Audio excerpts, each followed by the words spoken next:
You and I know how an ordinary Tuesday starts at Hargrove Private Air Terminal. The kind of quiet morning where coffee went cold before anyone paid attention. Engines hummed in the background, and paperwork piled into towering stacks that management completely ignored. But right at 8:47, a young CEO named Amelia Carter marched onto the tarmac and publicly fired the only mechanic keeping her planes in the sky. His name was Lucas Reed, 32 years old, a quiet single dad, and the absolute only person there who truly understood what was secretly failing inside the most critical aircraft in that entire building. 10 minutes after they threw him out, the sky literally cracked open. 3 naval choppers dropped out of nowhere. The whole staff froze. An officer stepped off the lead chopper, scanned the terrified crowd, and demanded to know just one thing: where is Lucas Reed? Stick with me through this, because what Amelia Carter was about to learn would shatter everything she believed about corporate power and the invisible workers she threw away so easily. Lucas didn't look like a guy holding the world's secrets. He looked exactly like what Amelia had decided he was the second she glanced at him, just a replaceable mechanic. A blue-collar guy in a faded gray work shirt and dark cargo pants, worn soft from hundreds of laundry cycles. Wearing heavy steel-toed boots scuffed by years of hard concrete floors and black engine grease. His brown hair was buzzed practically short. A cheap, no-nonsense haircut that proved he had absolutely zero time for anything that didn't serve a real purpose. His dark eyes were always steady and completely quiet. The kind of gaze that caught every detail but reacted to almost nothing. 32 years old, yet that intense stillness in his expression made him look older. Not exhausted, just deeply tempered by a hard life. Just like how cheap steel turns into something unbreakable only after surviving the most brutal, extraordinary heat. Every single morning. Lucas hit the aviation grounds 40 minutes before he ever had to, pacing the entire hangar perimeter in the dark, holding a cheap coffee he rarely drank. He double-checked the maintenance logs long before clocking into the system. He saw the things nobody else noticed. A metal panel sitting just a quarter-inch off its seal, a fuel line vibrating with a tiny tremor it didn't have the week before. He wrote safety reports management ignored, and fixed hidden hazards nobody asked him to touch, simply because letting a plane crash was never an option. Tucked inside his rusted locker was one single photo of a 6-year-old girl. She had light brown hair, huge eyes, and held a stuffed bear named Gerald that was missing a glass eye. Her name was Sweet Ella. She was why Lucas drove 40 minutes each way for an aviation job paying way less than his real genius was worth. The reason he packed cheap sandwiches instead of buying food, the only reason he even bothered. Ella's mother had walked out when the kid was just 14 months old, dropping 0 explanations that made any actual sense, leaving just a scrap of paper on the counter and a brutal silence that swallowed up the cramped rental house Lucas had been paying for entirely by himself ever since. He never complained about it to anyone. He didn't have to. Little Ella was enough. She was everything. You and I both know how this goes. His coworkers barely saw past his oily uniform. They thought he was just quiet. Sure, he was thorough, arriving early, leaving strictly on time. He never loitered around the vending machines or wasted time on the useless terminal gossip that. He quietly walked the administrative wing. They valued him the way folks value a reliable wrench, useful, but rarely noticed. Let's uncover what almost nobody at that facility actually knew. Lucas Reed had spent 4 long years prior to this tied to a highly specialized naval aviation unit, a dark money contract group handling deep tech support for experimental planes and advanced choppers. He wrenched on defense systems that did not officially exist, signed heavy paperwork about things he could never mention. He built a deep understanding of aerospace mechanics that could have easily pulled a massive 6-figure paycheck at any top contractor out there. But he left all that power behind the week little Ella was born. No big party, 0 regrets. He signed the exit forms, shook the right hands, and drove straight to the maternity ward. Looking down at her bassinet, he made a choice so pure and total that it took no thought whatsoever. The whole shadow world of secret projects and endless deployments and open-ended military contracts just weren't for him anymore. This was, Hargrove Private Terminal was supposedly a highly prestigious gig. The place served only high-level corporate and strict government clients. They kept 8 private jets and 2 choppers in the air. The front office had perfectly spotless, gleaming floors. A waiting area pouring espresso from a machine that cost way more than his monthly rent. And a boss who showed up 13 months ago, waving a fancy degree from an Ivy League school, wearing designer suits that cost more than a used car. Plus the absolute arrogance to believe she completely understood how this whole operation actually ran. Now let's look at Amelia Carter, 28 years old and statistically flawless. She finished right at the top of her graduating class. Snagged a high-paying consulting job before the ink dried on her diploma. Then Hargrove's corporate owners brought her in to fix what they saw as a quietly sinking regional business.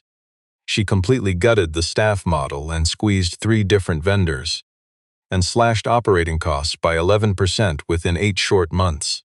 The corporate board adored her. The financial spreadsheets looked amazing.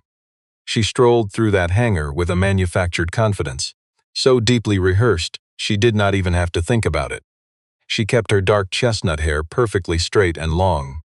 Her suits were black, tightly tailored, and ironed to a crease that looked sharp enough to cut glass. She always carried a tablet, never a simple notepad. Scheduled her life in rigid 15-minute blocks. And she loved throwing out one specific phrase whenever she justified her cold choices to management.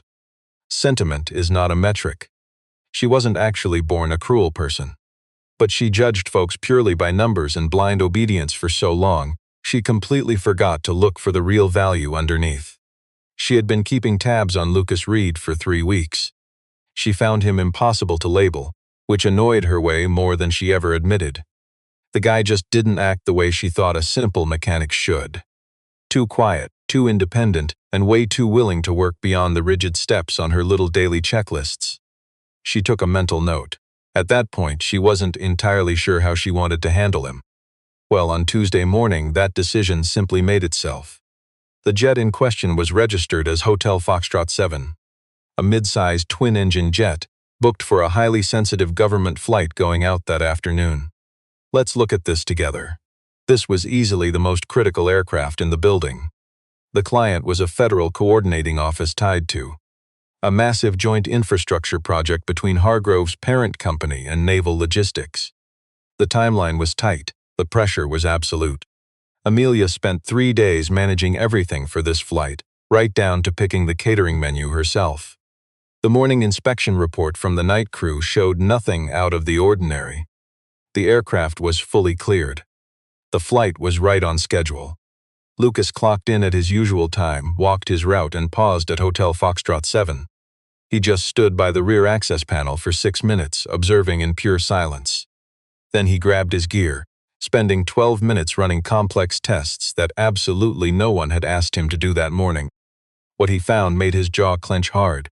The fuel pressure system, specifically that hidden secondary control valve. The part responsible for keeping steady flow between the main tanks and the engines, was acting in a way that perfectly matched a failure pattern he had spotted years ago on another jet under totally different conditions. It was tiny, the kind of hidden flaw that skips right past a standard pre-flight check. It was the exact kind of defect that behaves perfectly down on the tarmac but starts to fail disastrously high in the air, right around 12 to 18,000 feet. Just as the engines demanded more fuel, the broken valve would completely give out. Stick with me here, he knew exactly how this ends. He didn't bother calling a supervisor. He had 2 very good reasons. First, the night crew already cleared the jet. Escalating it meant fighting official paperwork just to prove he was right. That kind of fight takes hours. Hours this tight flight schedule simply lacked. Second, and far more simply, he knew the fix. He had the spare parts. He could swap the valve and recalibrate the entire system in under 90 minutes. He quietly got to work. He was 65 minutes deep into the repair when Amelia Carter marched inside. She came down for a simple visual check before the big afternoon briefing. Instead, she found her quietest mechanic elbow-deep in a fully cleared jet, working without a single piece of paperwork. No supervisor approval, no radio call to the desk, and absolutely no explanation waiting for her. You and I can guess her reaction. She stood frozen by the stairs.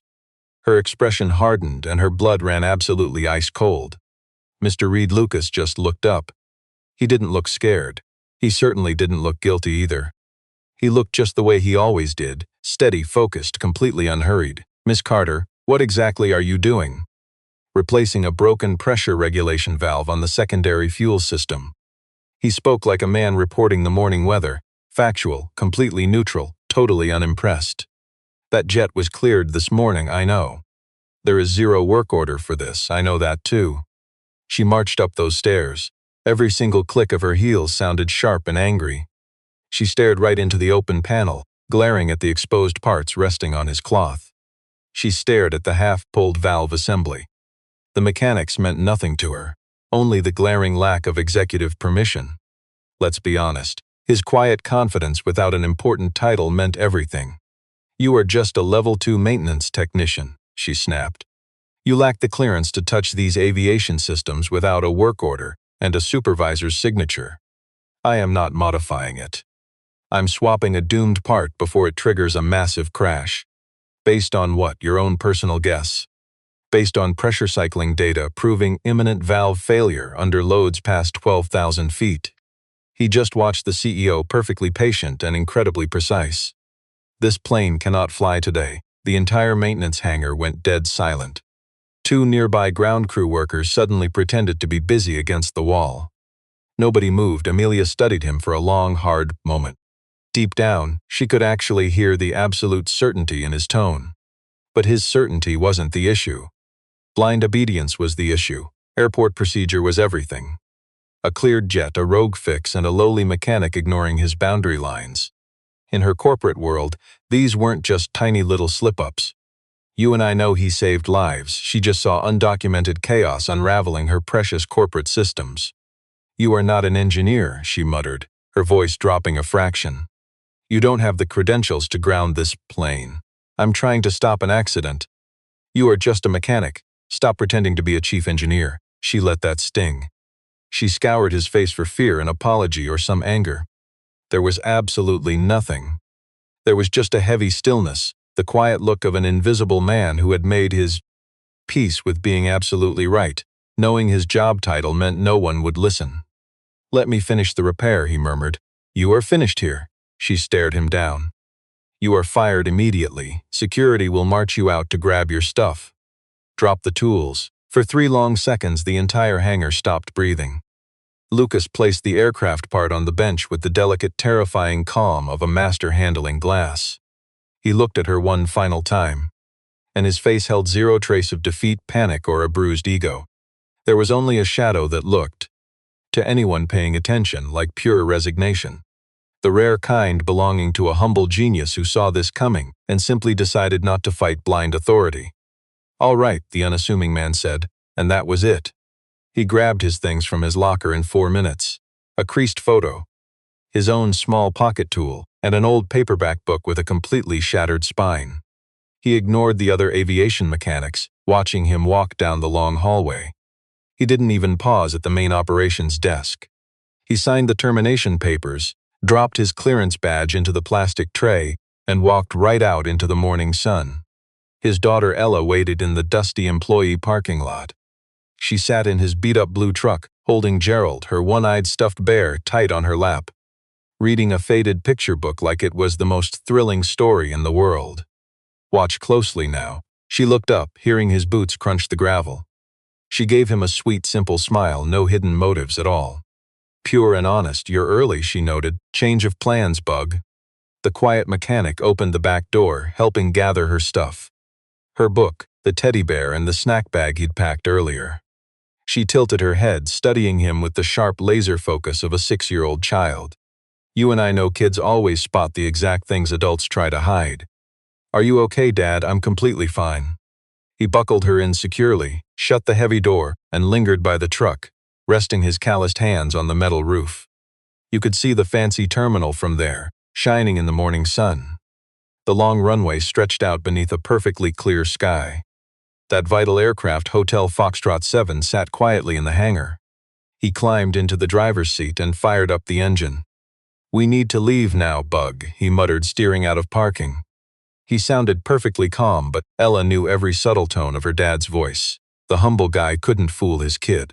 How fast, she asked, before this mess gets any worse. She didn't ask what was wrong.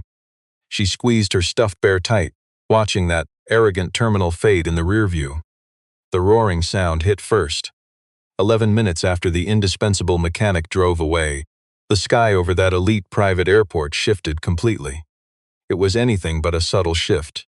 You and I know this sound, the kind that kills conversations dead and snaps everyone's head upward. A heavy rhythmic thumping, not just one machine but three. Flying tightly together, getting louder so fast you knew they weren't just circling the area. They were dropping fast. Dennis, a blue-collar cargo loader eating his lunch over by the east hangar, was the first regular guy to spot them. He glanced up, squinted at the sky, and dropped his lunch. 3 massive, dark gray naval choppers with strict government markings dropped from the southern clouds in a tight, aggressive triangle. They completely ignored the local air traffic tower. They never bothered asking permission. They broke the approach path with the heavy, undeniable power of people who don't wait in line. The lead chopper slammed right onto that pristine executive tarmac. It landed with the brutal precision of pilots used to chaotic war zones, not some fancy corporate runway on a sunny Tuesday. The second and third birds touched down right after.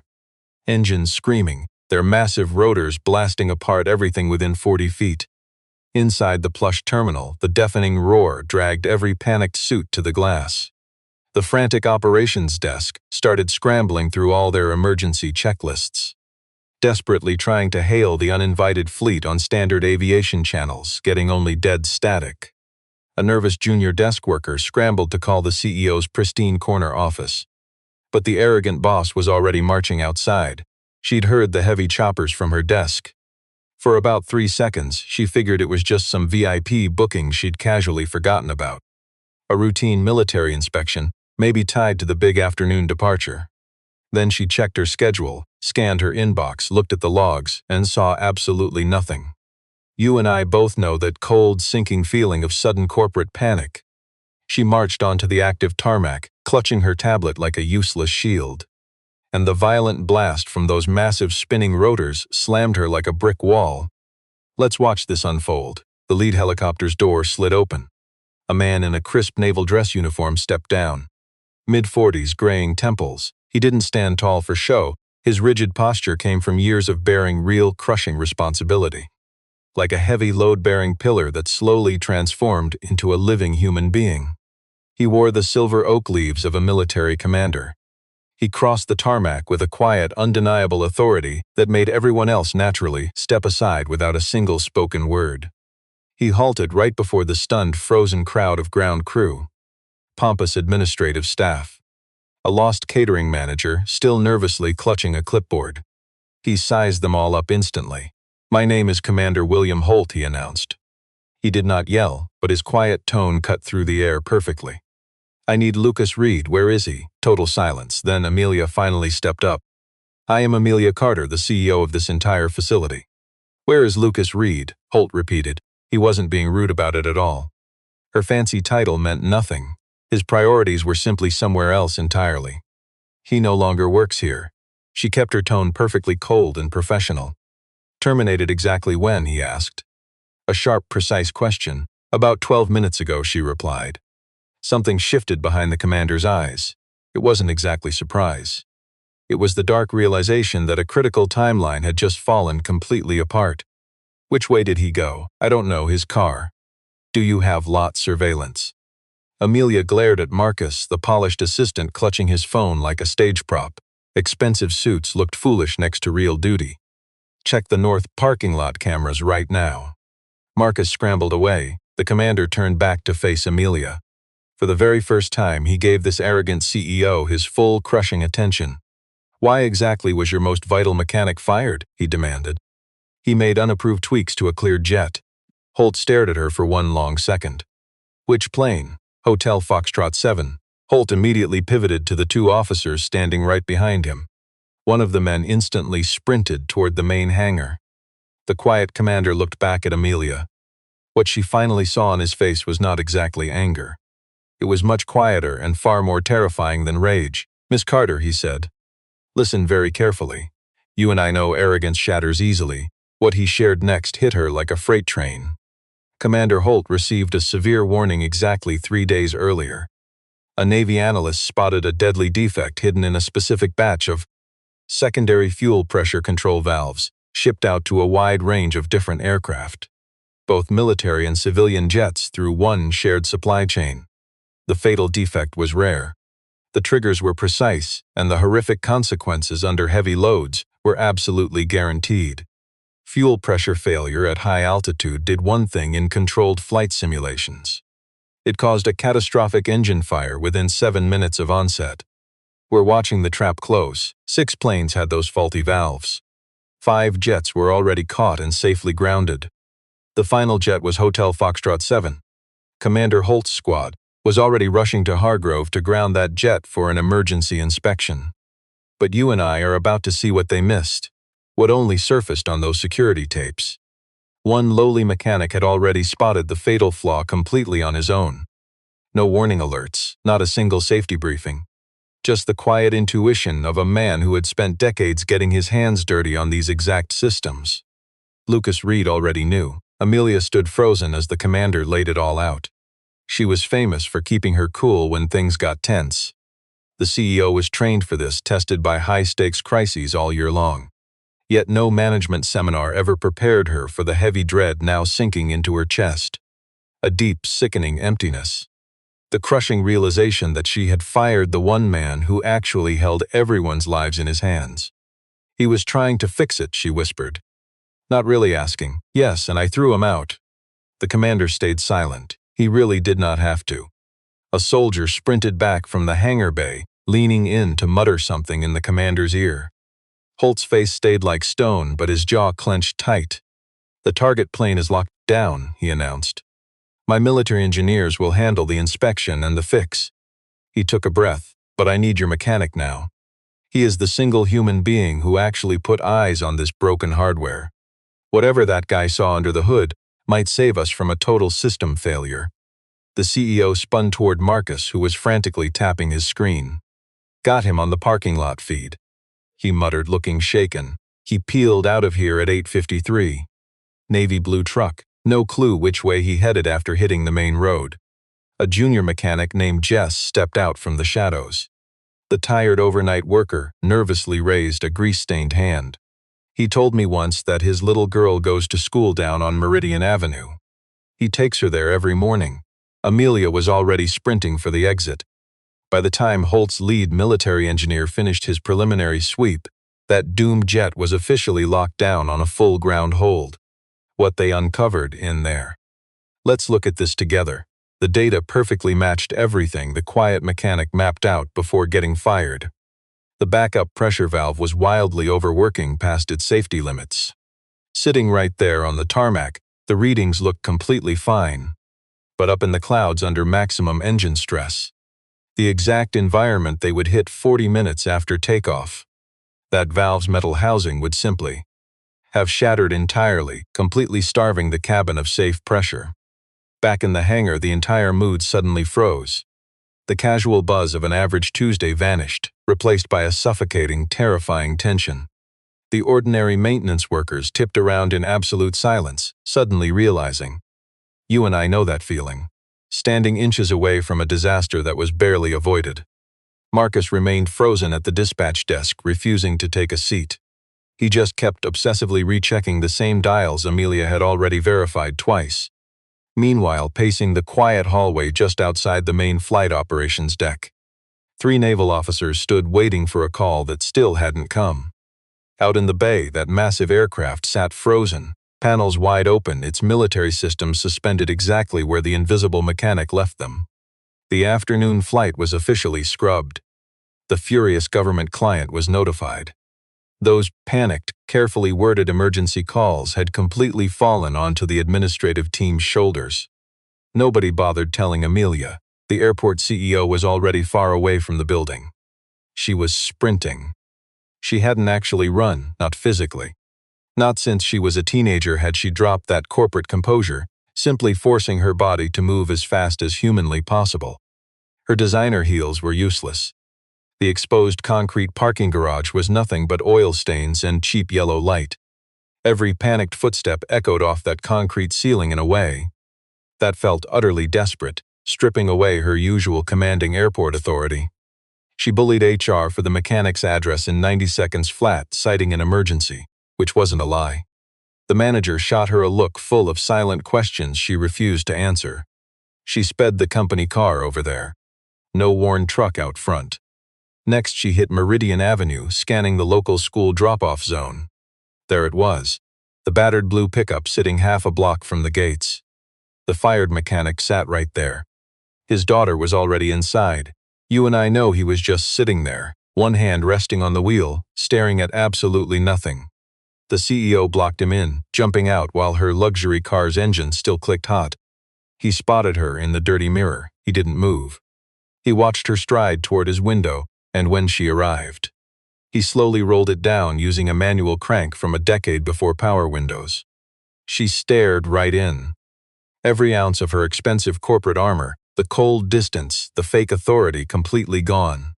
She looked exactly like what she truly was. A boss who made a catastrophic mistake, standing entirely naked in the fallout of it. "The Naval team is at the terminal," she stated. Her voice barely held steady. "They confirmed what you found. The valve the flight would have." She stopped. She stared down at the dirty pavement for a second, then faced him. "I need you back." Lucas said nothing. "The military commander wants to speak with you.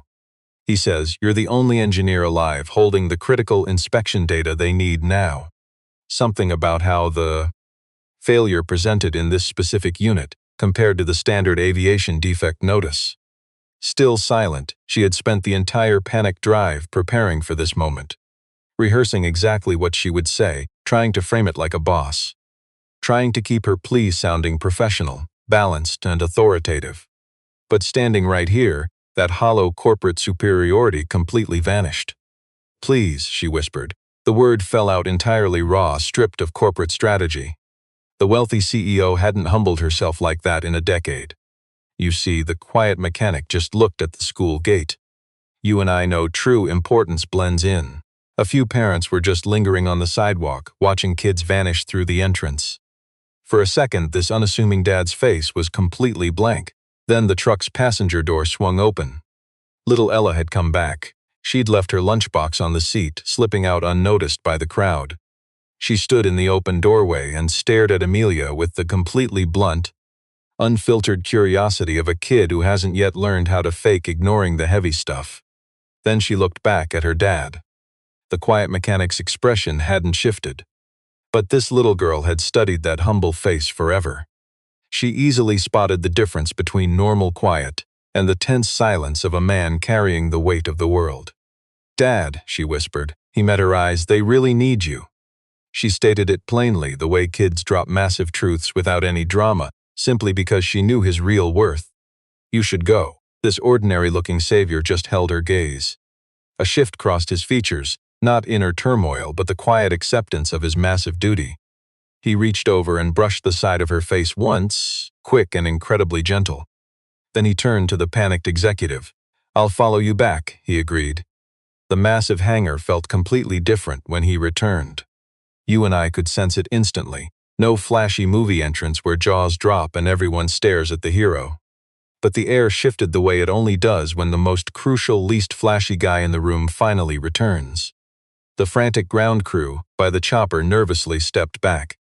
Commander Holt, who'd been intensely studying a diagnostic tablet with his top military engineer, looked up and crossed that hangar in 12 quick strides. "Mr. Reed." He extended a hand. Lucas shook it with zero fuss. "I've reviewed your exact notes from this morning," Holt murmured, dropping his voice as they approached the grounded military chopper.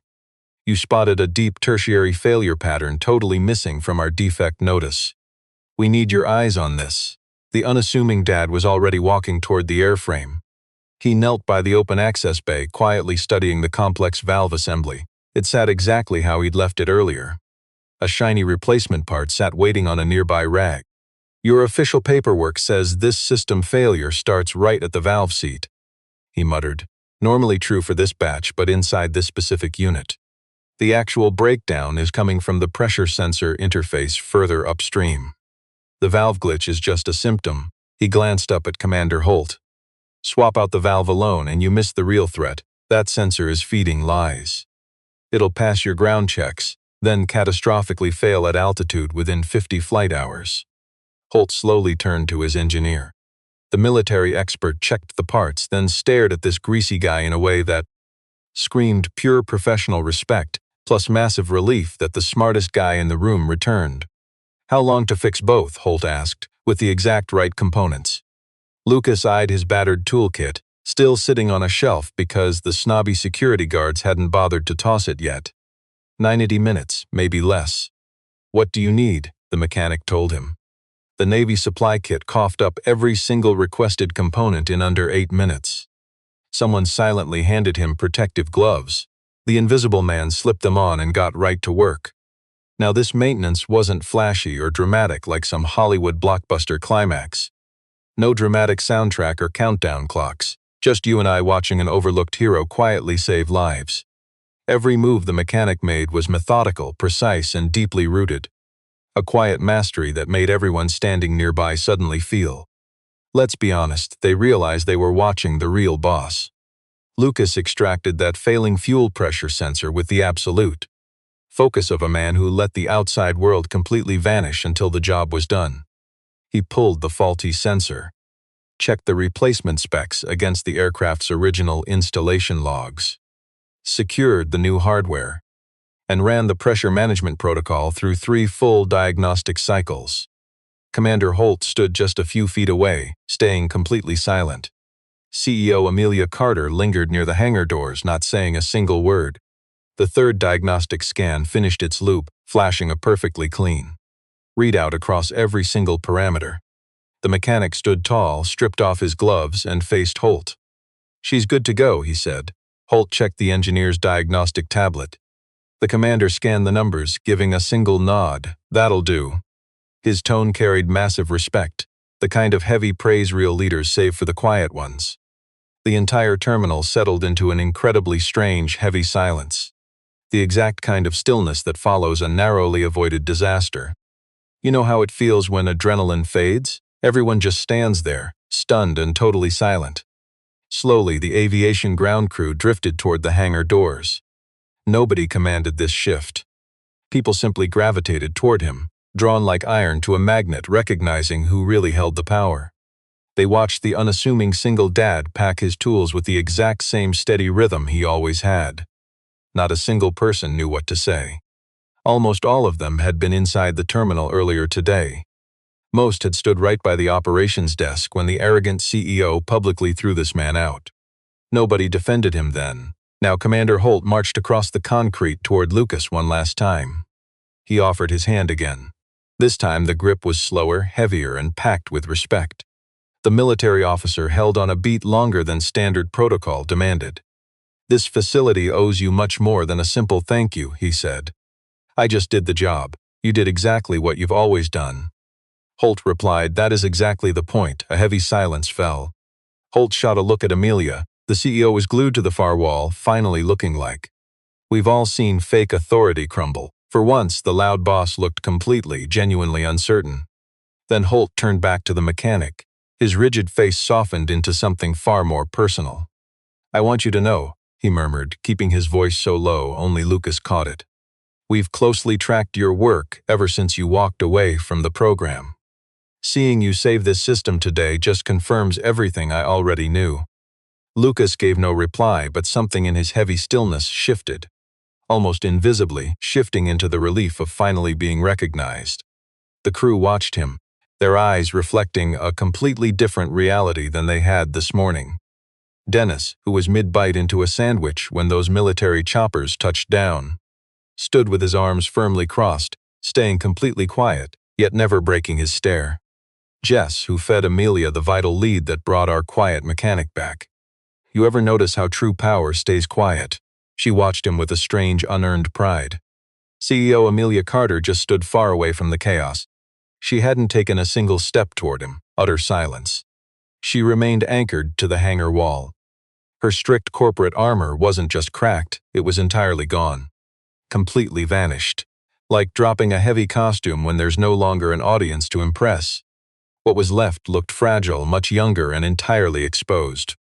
A vulnerability this aviation terminal had never seen from her before. She had calculated the impending disaster in her head 17 times since the military commander briefed her on the tarmac. The doomed flight, the cruising altitude, the catastrophic failure window, the aircraft's full manifest, which quietly listed 4 high-level officials from the Federal Coordinating Office. She stared at that data and finally felt the raw terror those metrics couldn't convey. She nearly caused a tragedy, not out of spite and not through standard management negligence, but through a very dangerous specific blindness. A leader judging employees by title alone, entirely failing to see the quiet genius underneath. Holt's military squad stayed for another 2 hours, wrapping up classified paperwork and formal inspection sign-offs. Meanwhile, a junior officer walked up to our undervalued mechanic near the bay, quietly handing him a folded document. Lucas opened the paper, read it, creased it again, and tucked it into his pocket without making a sound. Not a single bystander saw those words, but the calm way he handled that note proved he absolutely expected it. Later on, as the heavy naval helicopters geared up for their departure, Holt pulled the airport CEO aside to reveal the heavy truth she hadn't realized. You see, Lucas didn't just guess how to fix those complex aircraft pressure systems. He spent 4 years as an elite specialist in a covert naval engineering unit, operating right in the shadowy gap between routine military maintenance and top-secret aerospace research. And when his military contract finally came to a close, they offered him a permanent, high-ranking job at their main research facility. A position that guaranteed a massive jump in both ultimate authority and serious paycheck. A role that almost nobody in that elite division ever walked away from. But he walked away. He filed exit papers the very week his daughter was born, and for 4 straight years, never once applied for an engineering job matching his profound genius. He took the humble Hargrove gig, a lowly mechanic posting paying barely 40% of what his elite expertise demanded. On the open job market, just because it was 40 minutes from Ella's school and offered a flexible shift schedule that allowed him to be the one picking her up every day. He chose being close over prestige, the totally ordinary over the highly exceptional. Not because he lacked the brilliance to be exceptional, but because, you and I know, he looked at a 6-year-old girl with a stuffed bear and decided exactly what mattered more. Amelia absorbed this truth with zero expression. When the commander finished, she just stood silently with that crushing reality. Finally, she uttered the only honest words she had left. "I didn't know." "No," Commander Holt quietly agreed. He paused. "That's the part worth reflecting on," he said, and simply walked away. "Let's step into the boardroom together." 2 days later, Amelia faced the Aviation Oversight Committee on 12 hours' notice. The corporate room felt familiar. She had run this corporate board dozens of times, always sitting with total, unquestioned authority. Always with her management data ready and her story spotless. Today she brought data too. But those numbers told a story she would have given absolutely anything to bury and hide forever. Without that lowly mechanic's intervention, Hotel Foxtrot 7 would have taken off on schedule, carrying 4 federal passengers into an altitude and range that put it dead inside the critical failure window outlined by the Navy defect report, the post-incident technical assessment filed by Commander Holt's military team. It spelled out the grim, probable outcome in language leaving absolutely no room for doubt. The massive financial fallout from this crisis. The grounded flight, the emergency safety inspections. The formal safety review the Navy was now running on all contractor maintenance protocols was incredibly severe. The damage to their reputation worse. The Oversight Board fired off questions lacking any comfortable answers. Amelia answered them all plainly. She had fired a quiet, dirty-handed mechanic for stepping outside his authorized duties. That humble employee had actually been busy stopping a total catastrophic system failure. She had fired him without once asking why he was doing it, without bothering to verify his serious concerns independently, and completely missing the most vital management process of all. Realizing the most unimportant-looking man in the room held the most crucial knowledge. She didn't soften it. She didn't try to pass the blame to anyone else. "You and I see this everywhere." She judged him by his uniform, assuming his title capped his actual brilliance. and she had been dead wrong in a way that truly mattered. The corporate board sat in total silence for a very long time. Finally, the chairman of the Oversight Committee, a senior executive named Gerald Whitmore, who had 30 years in aviation management, looked right at her over his glasses and asked, "What are you changing?" She had a list ready. It was highly technical, patching up several massive gaps in the airport's standard review process. But before reading it aloud, she said something entirely off the prepared script.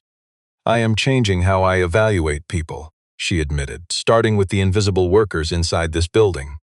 She tracked Lucas down at the public parking lot of his daughter's school the following Friday afternoon. She had called ahead. Ambushing him again felt unwise and, more importantly, incredibly unkind. He had agreed to hear her out, a quiet grace she certainly did not take for granted. She waited a few feet away from his battered truck. The school let out, filling the parking lot with pure Friday chaos. Kids pouring through the gates with that frantic energy of being trapped indoors for 5 straight days. Ella suddenly appeared midway through the crowd, spotting her dad, and sprinting toward him exactly the way that 6-year-olds naturally run. Completely without reservation, a stuffed bear swinging wildly from one hand. Look closely at this moment. Amelia watched this unassuming mechanic hold his daughter, finally understanding who really carried the world's weight. When he set the little girl down, he looked straight at Amelia. The quiet mechanic waited. She had practiced this. Yet standing before this remarkably unassuming man in the harsh light, her grand speech suddenly felt entirely worthless. "I want to offer you a position," the executive said, "not your previous one." The unassuming man stayed quiet, simply listening. Head of Technical Operations. Complete command over the entire maintenance division. Hiring power, safety inspections, and emergency protocols. Pay that actually matches your hidden expertise. She paused. "I told the board."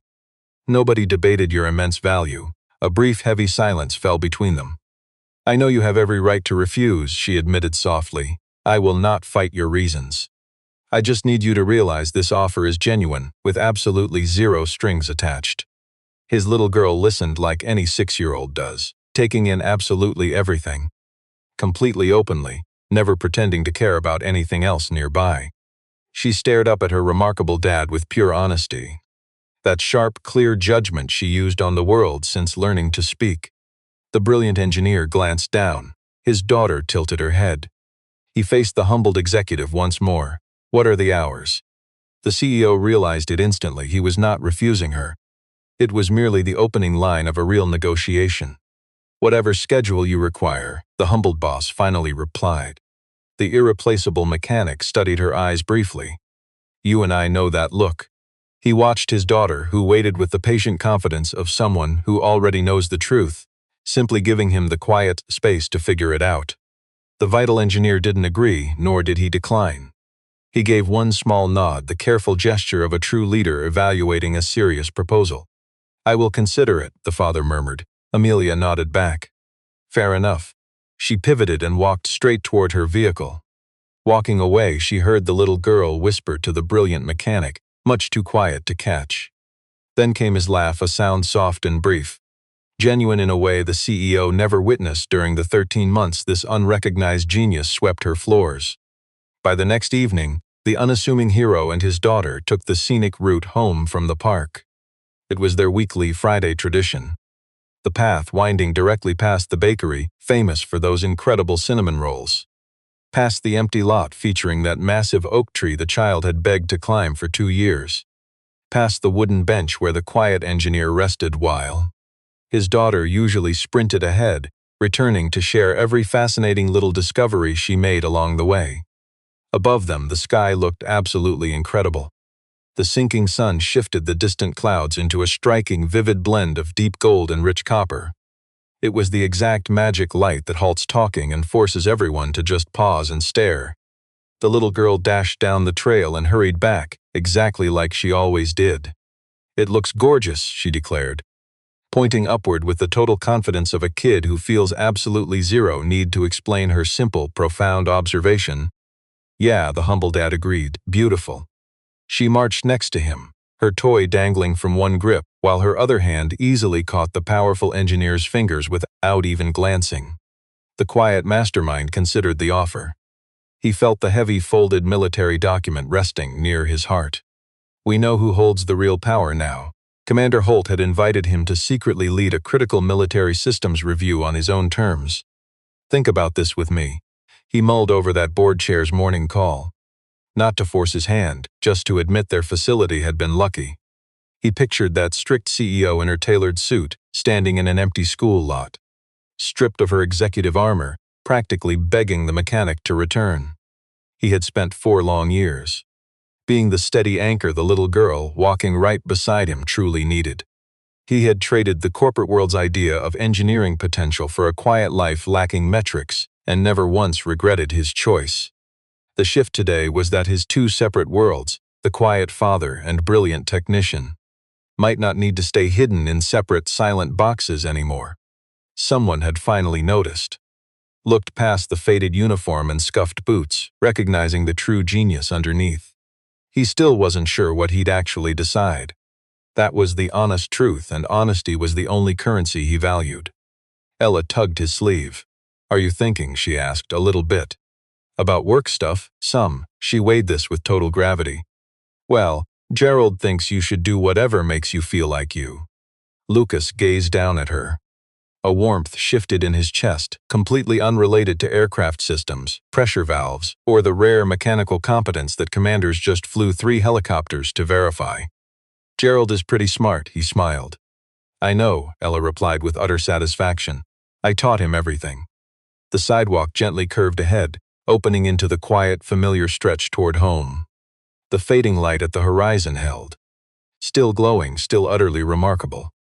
In that fleeting way dusk lingers when conditions perfectly align, asking absolutely nothing from the quiet people fortunate enough to be standing beneath it. Meanwhile, inside a sleek glass terminal 40 minutes behind them, the humbled CEO sat alone at her desk after hours, staring at the mechanic's personnel file she had opened 3 separate times today.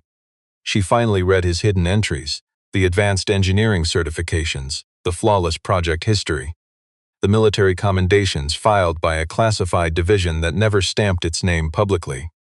Reading those files, she grasped a truth she had completely missed that Monday morning. You and I know this well, the gap between mere appearance and a person's quiet competence is often the exact distance between catastrophe and survival. She still had no clue if the engineer would return.